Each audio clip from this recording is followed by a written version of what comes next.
Claquete. Olá, pessoal. Boa tarde a todos, a todas. O pessoal que nos ouve pela rede social também. Nosso bom dia, boa tarde, boa noite. Eu sou Miguel e é sempre uma alegria, um compromisso espiritual, um desafio ocupar uma tribuna espírita para falar sobre espiritismo. Mas ainda bem que é para falar de espiritismo, não é para falar de mim. Então, desta forma, a gente consegue muito mais conteúdo, positividade, coisas boas, né?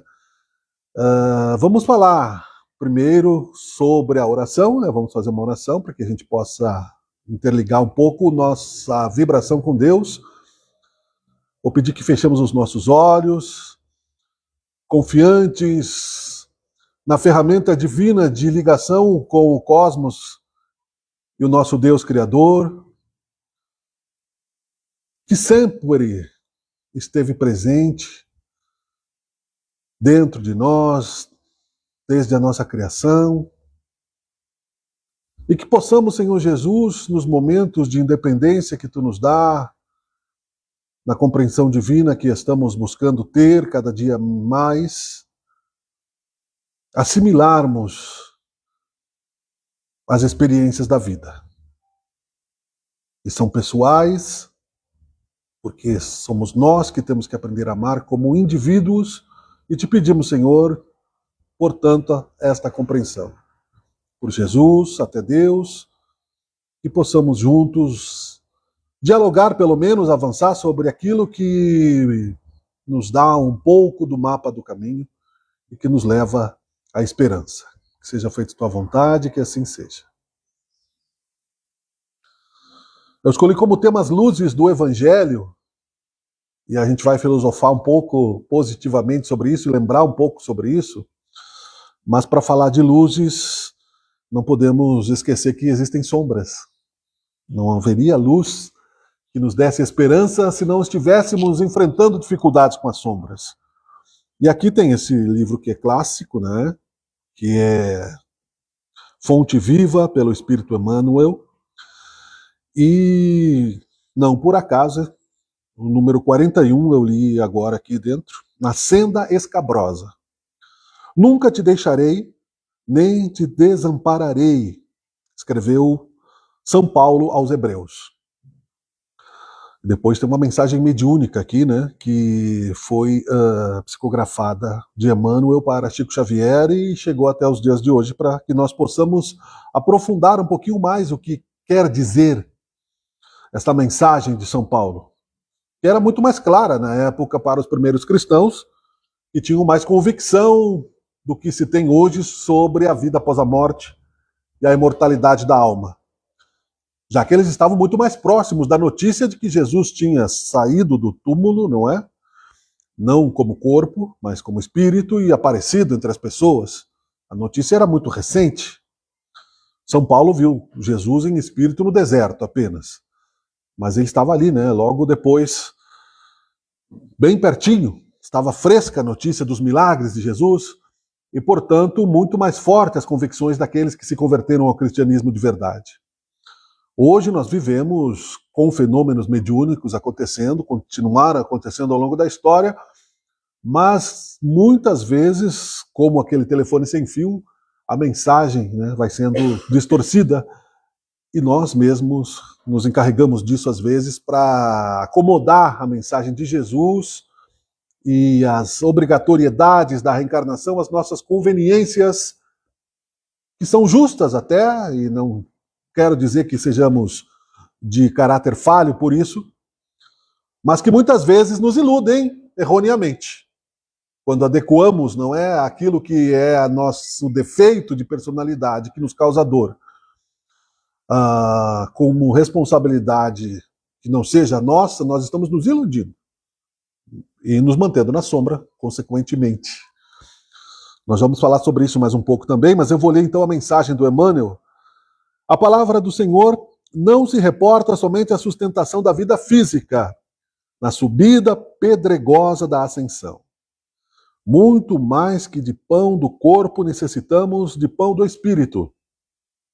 Se as células do campo fisiológico sofrem fome e reclamam a sopa comum, as necessidades e desejos, impulsos e emoções da alma provocam, por vezes, aflições desmedidas, exigindo mais ampla alimentação espiritual. Há momentos de profunda exaustão em nossas reservas mais íntimas. As energias parecem esgotadas e as esperanças se retraem apáticas. Instala-se a sombra dentro de nós, como se espessa noite nos envolvesse. E qual acontece à natureza sob o manto noturno, embora guardemos fontes de entendimento e flores de boa vontade na vasta extensão do nosso país interior, tudo permanece velado pelo nevoeiro de nossas inquietações. O todo misericordioso, contudo, ainda aí não nos deixa completamente relegados à treva de nossas indecisões e desapontamentos. Assim como faz brilhar as estrelas fulgurantes no alto, desvelando os caminhos constelados do firmamento ao viajor perdido no mundo, acende no céu de nossos ideais convicções novas e aspirações mais elevadas, a fim de que nosso espírito não se perca na viagem para a vida superior. Nunca te deixarei nem te desampararei, promete a divina bondade, nem solidão nem abandono. A providência celestial prossegue velando. Mantenhamos, pois, a confortadora certeza de que toda tempestade é seguida pela atmosfera tranquila e de que não existe noite sem alvorecer. Essa é uma das luzes que nós buscamos aprofundar na nossa semeadura interior, refletindo sobre essas palavras motivadoras do Evangelho que ficaram na sombra do esquecimento de nossos dias, quando nos deixamos vencer pelas armadilhas ainda primitivas de nossa condição espiritual, que é o instinto, não é? Do orgulho, da vaidade, os principais, não é? Que ainda nos prendem ao eu. Mas o eu incapaz de compreender o outro eu, o próximo. O eu que faz de tudo para chegar a felicidades que nem sempre são justificáveis pelos atos que acompanham este caminho. E nós não podemos deixar de pensar nessas luzes do Evangelho sobre a bondade de Jesus Cristo, a preocupação de Allan Kardec em comentar justamente as consequências de nossos atos quando organizou no Pentateuco Espírita o céu e o inferno, conversando através da mediunidade com espíritos que estavam em condições sôfregas após desencarnarem e perceberam, né, que não valeu a pena, né, ganhar o mundo e perder a sua alma a qualquer preço. Nós estamos numa jornada evolutiva aonde, nesta ascensão, quando se passa, né, por um lugar sombrio, um vale de sombras, de lágrimas e de sofrimentos, é preciso ter um mapa da saída. E que não é somente aquilo que nós levamos na mochila, né, o pão, porque a esses também Jesus, lembra-se que Jesus viveu antes mesmo, né, da sua encarnação e já coordenava o mundo, mas enviou antes da sua reencarnação ao deserto, quando lá estava Moisés perdido, o maná, a materialização do alimento, lembrando que também, é claro, precisamos cuidar do corpo, mas não somente do corpo. Também cuidar do espírito e com a mesma maneira que alimentamos a fome do corpo, ou seja, cotidianamente. E todo dia eu tomo água, todo dia eu preciso me alimentar para que meus ossos não enfraqueçam, e se tenho essas possibilidades, graças a Deus, que nos permite, tenho também o compromisso de retribuir pelo exemplo de transformação em mim, a gratidão de poder encontrar, junto com o processo de evolução, o diálogo e o compartilhamento desta luz. Então nós, aos poucos, vamos vendo que aparentemente o mundo está envolto nas distorções mais absurdas que nós poderíamos sentir, como se realmente o fracasso fosse, né, a vitória do mal sobre a luz do Evangelho. Só que não. Quando nós estamos, muitas vezes, desafortunados por um conflito familiar, principalmente, que é o que mais nos pesa, seja ele qual for, depois de muitas tentativas, de muitos recomeços, encontramos a incompreensão, a transformação, de um lado ou de outro, cada um segundo as suas obras responderá pela sua própria personalidade, os interesses que se transformam ao longo da vida, achamos, não é, que as dores e sofrimentos são intermináveis e que a montanha nunca tem fim. Isso mesmo tendo fé. Aí que entra mais uma das obras do Evangelho que traz nos seus capítulos a questão da paciência, a questão de observarmos com calma, sem calamidade e com força de vontade que seja determinada, assim como a de São Paulo, para reconhecer em nós a teimosia mesmo de um orgulho que reencarna muitas e muitas vezes e avança milimetricamente a cada vida e recebe mais do que dá. Isso não é incomum, mesmo no Espiritismo, que é tão claro que com tantas luzes já poderíamos estar livres, não é? De todas as mazelas ao qual nos inscrevemos para passar na reencarnação, mas percebemos que nem sempre conseguimos carregar, por amor, a condição do outro. O outro que eu digo vai além da família, né? Não quero ficar aqui citando o noticiário, porque o noticiário por si só ele já é apavorante. E nesses também há a vida de Deus. Nesses também há a condição de serem filhos de Deus, e aí é que está, ainda hoje, a misericórdia de Jesus agindo quando disse: Pai, perdoai-os porque não sabem o que fazem. Não sabem o que faz aquele, né, que ainda está procurando, pela lei de ação e reação, o caminho do imediatismo da sua própria felicidade. Se Deus está vendo a nossa angústia, e nós precisamos crer que sim, que se já temos aí uma certa lavratura na ação de caridade, de amor ao próximo e do bem, e que ainda ele coloca pedras e espinhos no nosso caminho, é porque ele confia em nós como ele confia em Jesus.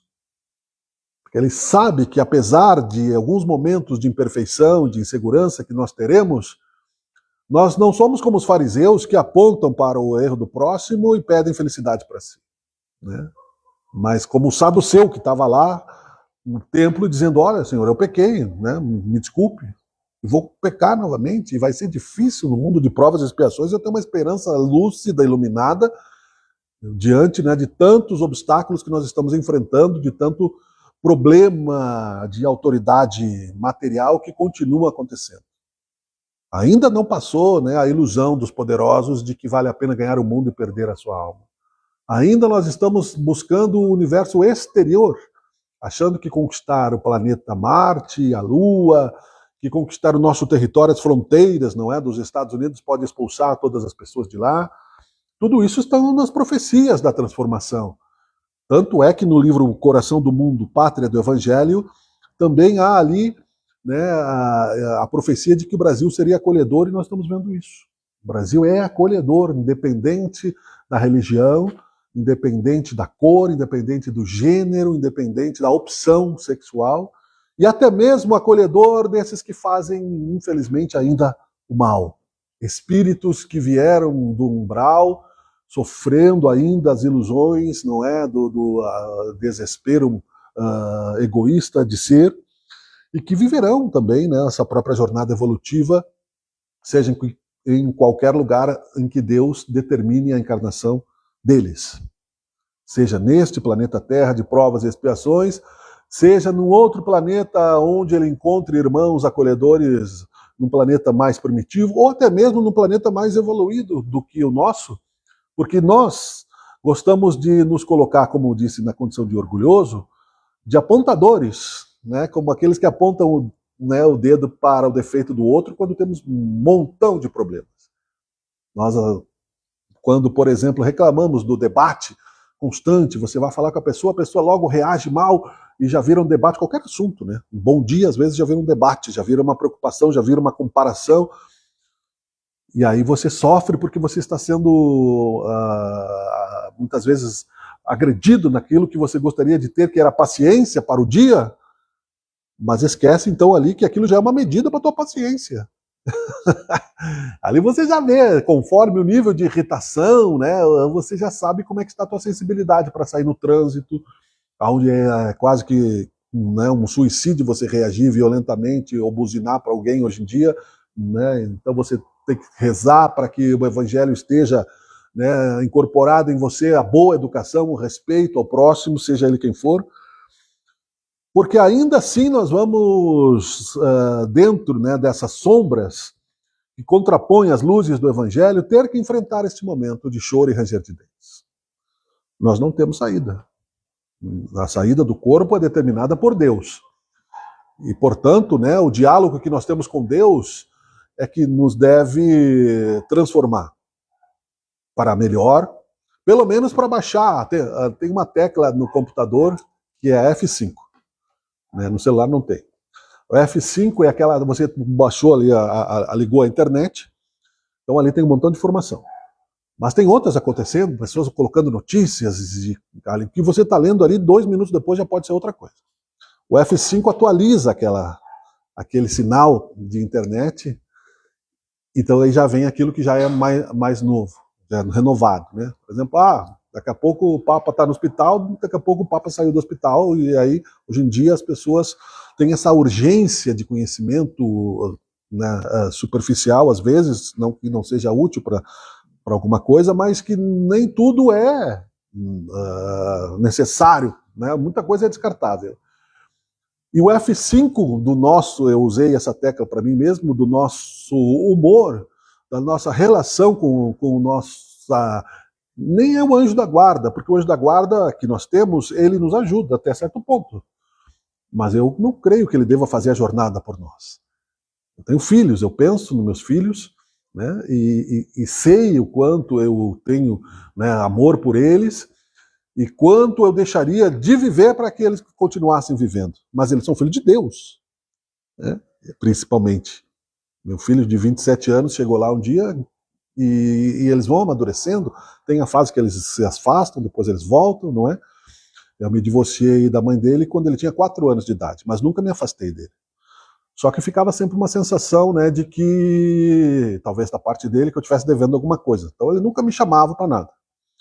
Mas ele é um cara legal. E eu só me conformei com isso quando o Divaldo Franco falou lá que também faz parte, né, da relação de reencarnação dos filhos passarem por esta situação. Não é o fim do mundo. E aí ele me ligou, mano, pelo WhatsApp lá, disse, pai, vamos tomar um café lá na avó, né? Coisa que nunca aconteceu. Eu parei tudo que eu estava fazendo, né? Que bom, adorei, né? Porque partiu dele, não foi uma imposição, que eu estava assim com uma culpa tendo que estar presente. Aí ele contou, olha, por pouco eu não estaria aqui, porque ele estava indo a Flores da Cunha pela pressa de chegar ao objetivo, esqueceu alguma coisa em casa, voltou a Caxias, o reboque do caminhão foi na direção dele assim, ele desviou o caminho, estourou uma roda no acostamento, podia ter capotado o carro, podia ter morrido, né? Não morreu porque Deus não quis. E eu talvez não tivesse que passar por aquela prova. Mas se ele tivesse desencarnado, eu seria vítima? Eu acho que não existem vítimas. Nem ele. Existem, sim, ajustes, não é? Então há aquele que faz, aquele que recebe, e a justiça de Deus e a justiça de nós, seres humanos, que tentamos palidamente, né, imitar a justiça de Deus. Se nós estamos aqui com alta tecnologia falando e ainda vivemos a fome no mundo, né, se nós temos um governante que acha que é imortal e temporariamente pode expulsar pessoas das suas fronteiras, e hoje o mundo inteiro está preocupado com isso, o mundo vai se reorganizar de outro jeito. Para interferir numa guerra, ele comprou, né, o apoio através de usinas lá e de mineração, ou seja, a mesma coisa que Roma fazia no tempo de Jesus. Para apoiar e dar segurança a uma determinada sociedade, eles, olha, ou é chantagem, né? Ou eu te ofereço proteção, tu me dá o teu dinheiro. Né? Pode viver a tua vida, pode viver a tua fé, pode viver a tua cultura, nós só queremos dinheiro. A gente bota esgoto, botamos um montão de soldado aí, né? E aí a gente vai fazendo a nossa justiça meia boca aqui, porque Deus, né, para nós é o dinheiro. Só que não sobrou pedra sobre pedra. E Jesus, mesmo que tendo a árvore do cristianismo, né, lapidada e dilapidada por aquele orgulho que nós em outras existências semeamos também em nossas vidas, e aqui estamos para absorver, não é, aquilo que nós fizemos de distorção, no amar ao próximo como a si mesmo, amar a Deus sobre todas as coisas. Primeiro, amar a Deus sobre todas as coisas é entender que Ele está dentro de nós e que nós somos parte desse universo, que a consciência do bem está dentro de nós e que nós sabemos as escolhas que fazemos. Nós é que muitas vezes deixamos a vontade, deixar, né, nos é conveniente, como dissemos, e disfarçamos ou distorcemos. Aconteceu isso porque, em determinado momento, não é, já perseguidos e cansados, os cristãos fizeram um acordo com o imperador romano, que foi ótimo, né, para ele, transformar o cristianismo na religião oficial e distorcer, né, tirar a reencarnação, tirar o evangelho, e aí mudou. E aí vieram as igrejas protestantes, e vieram uma série de cada um interpretando Deus de alguma forma, e cada um puxando a brasa para o seu assado. Então nós temos milhares de interpretações sobre Jesus, né, sem conhecê-lo, sem saber, né, que ele ama como nós somos. E ama também aquele que ainda está precisando do médico, o assassino, o adolescente que ataca professor na escola, que foge do policial que perdeu a vida deixando família, não é? Que está fazendo um crime nesse momento, jogando o outro adolescente e colocando na rede social, né, o corpo sem vida para mostrar poder. Nas favelas, né, os generais reencarnados, o crime organizado, a contravenção que não é de hoje. Tem na Globoplay um documentário produzido pelo Pedro Bial e mais um núcleo lá da Globo, que é Vale o que está escrito, do Jogo do Bicho. Eles eram reis, eles, né, ocupavam o lugar do Estado, e um lá se dizia, né, o Manito, que ele era Deus na Terra, que as pessoas se ajoelhavam, né, que ele faturava milhões, né, por um jogo da contravenção, não pagavam impostos, compravam as pessoas com pobres, infelizes, na ausência do Estado também corrupto, tomou 5 balas de fuzil saindo da academia, né, foi para o plano espiritual. Acabou o poder dele, acabou o poder de Herodes, mas o de Jesus não. Esse é o poder que nós vemos como luz no Evangelho, que não é necessário provar para ninguém. Jesus não provou, então, né, não precisamos provar que estamos buscando o poder do perdão em nós. Porque é difícil, não é? Não rebater, engolir e não ter a última palavra sem ironizar. Tá bom, sim senhor, tem razão. O nosso tem razão é sempre amargurado, né? Nunca é humilde, tá bom. E às vezes, né, o ataque é por todos os lados. As pessoas justificam que é por amor, mas nem sempre é por amor. Às vezes é tóxico mesmo. Às vezes é aquele irmãozinho, né, que na outra vida não ia muito com a nossa cara, reencarnou na família, nos encontrou e quer nos despersonificar de verdade. Quer nos puxar a brasa para que nós sejamos iguais a ele, ou ele ou ela que gostaríamos que fôssemos. E ficamos, né, sem saber como. Filhos fazem isso, mães fazem isso, homens e mulheres fazem isso. Queremos que o outro seja o nosso espelho, senão ele não nos agrada. Se ele não for como eu, né, se ele não for, e eu não sou perfeito, então a crítica não é amor. A crítica é uma inconformidade que nós carregamos dentro de nós, porque nós vemos, né, no outro, às vezes, um cisco e nós estamos cheios de problemas. E quando nos criticam, nos sentimos injustiçados. Então, haja Chico Xavier, né, para ser humilde a ponto, né, de agradecer a tudo isso. Nós não somos e temos que reconhecer.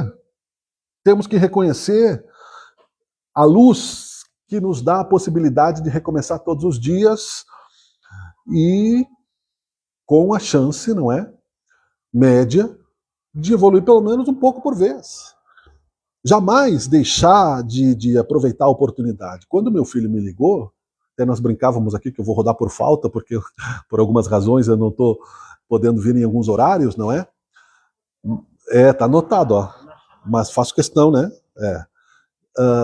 Porque sim, a família é importante, então tem que ir lá buscar uma filha, levar, voltar. Né? Felizmente eu consigo isso, mas atrasa muitas vezes o trabalho que eu tenho que fazer, que se eu me jogasse só isso, ok. Por outro lado, sobraria dinheiro, mas a minha filha estaria ausente da minha presença.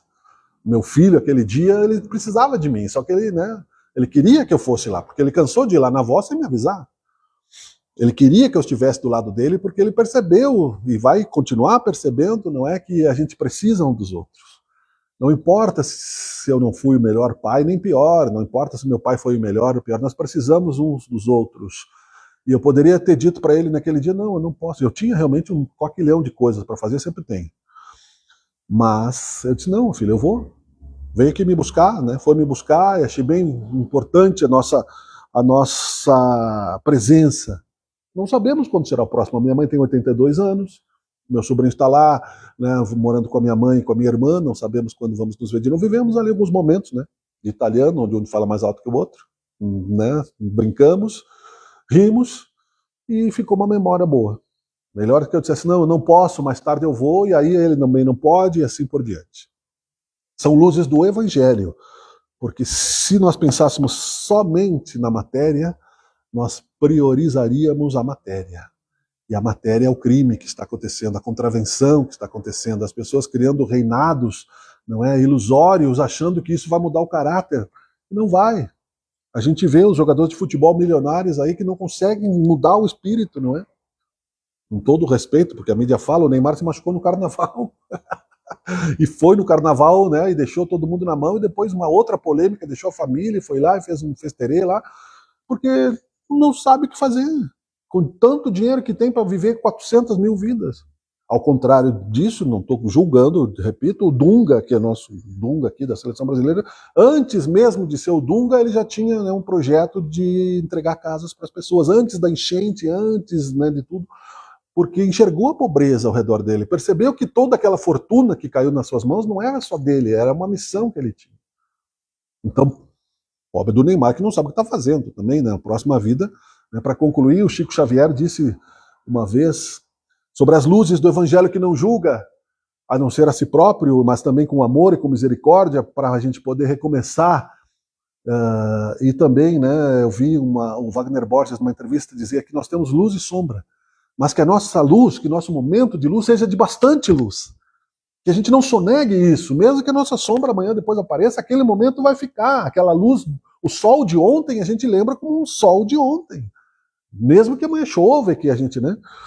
E o Chico, acho que até já falei, o Chico Xavier foi chamado lá para uma senhora e disse, olha, aquela mulher lá que está lá na fila dos pedintes, ela tem um monte de casa alugada, né? E está lá.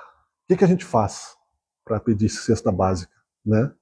Ele disse, não, ela está semeando para outra vida, ela pegava a cesta básica, né? Mas ensaiando para a próxima que ela vai precisar, porque se ela não tem aquela carência, ela está tirando de quem tem, não é?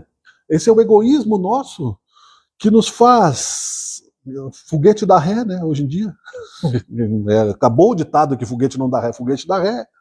Volta, então nós vamos chegar na era espacial ainda com problemas de egoísmo, porque o Deus não está fora de nós, Deus está dentro de nós. E é vencendo o egoísmo que nós vamos vencer as nossas próprias ilusões sombrias, porque a gente sabe que posso até estar, aquela história do copo d'água, toma um copo d'água, isso eu acho que a gente já consegue controlar depois de um pouco de maturidade, assim, a gente muda. Quando a gente é mais jovem é mais difícil. Não falar, não verbalizar, não... Mas às vezes, né, a gente se enrijece e fecha a boca mais do que precisa também, né? E o gaúcho aqui é o termo se emburrar, né? E aí o outro vem, faz uma pressão, o outro já vira uma brigaiada, já baixa a vibração e o plano espiritual já vibra, o inferior. Conseguimos acabar com a paz deles, né? O problema é nosso, né? Que aceitamos nessa vibração. As luzes do evangelho, elas são feitas de amor, de paz, mas também de esforço. Não posso subir uma montanha, né, sem jogar o gancho para cima e subir pela corda. Então a gente está jogando para lá a perfeição. Jogando na minha frente, olha, Jesus faria assim, Chico Xavier faria assim, Divaldo Franco, como é que eu faço? Fiz assim, bom, então eu vou ter que treinar um pouco mais, né? Para não botar tanta bola fora, porque daqui a pouco ela volta. Mas a intenção é que vale. E nós não vamos nos purificar do nada. É cada um segundo as suas obras. Esses que ficaram na história, que trouxeram, né, as suas maravilhosas luzes, também tinham as suas mazelas, mas eram irmãos talvez mais velhos, talvez mais focados, e que a gente pode se espelhar para o certo ou para o errado, mas também como luz do Evangelho, na convicção de que a morte não existe. Para mim, essa é a mais feliz de todas as ideias do Cristo. Eu sou imortal, né? Ou seja, esses cabelos brancos aqui não vão durar para sempre. Né? Fiz uma entrevista hoje que a menina precisava de um idoso voluntário, eu disse, não, olha para mim. Não, ainda não sou idoso, vou chegar lá se Deus quiser, né? Porque senão eu desencarnei antes, né? Não quero ficar morrendo de saudade do outro lado de coisas que eu podia ter feito e ainda não fiz. Tenho ainda um tempão para tentar corrigir, né? Na forja da bigorna, da dor, do sofrimento, da lágrima, ok? Mas eu já não me sinto vítima, já corrigi muita coisa, já vi a bondade de Deus agir na minha vida à luz do Evangelho. Eu acho que isso me traz, como cristão espírita, a certeza de que é possível recomeçar sempre e que a dor do outro não cabe a mim julgar, mas acolher, ser solidário, se possível, não é? Não ser cúmplice, não ser conivente, mas solidário e consolar. Julgar, dizer bem feito, eu falei que era isso aí é coisa do mal, é de um Deus cruel. E o Deus cruel é do passado inquisitorial e medieval, aquele que foi lapidado na Idade Média para controlar as consciências. O Deus que nos ama e que nos ampara, e que é o Deus de verdade, de amor e bondade, também ama esses caídos, e mesmo que eles vivam em outras dimensões, sofrendo nos umbrais, nas regiões, tem missionários que vão até lá buscar consolá-los. E não estão abandonados. É aqui o que disse aqui, né? Obrigado. Não conseguia terminar. Na senda escabrosa, nunca te deixarei, nem te desampararei. Obrigado pela colaboração. Depois manda os direitos autorais, tá?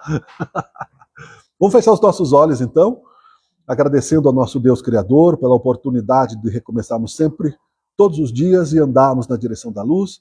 Seja feita a tua vontade, Senhor Deus, abençoe nossos amigos, nossos inimigos, e que consigamos compreender a paz que tu oferece e que também a nossa missão de paz seja lúcida sobre os nossos atos.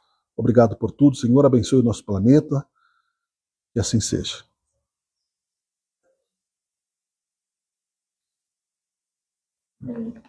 Eu acho que meu mentor foi aí e disse, ó, fala isso, senão ele não vai parar de falar.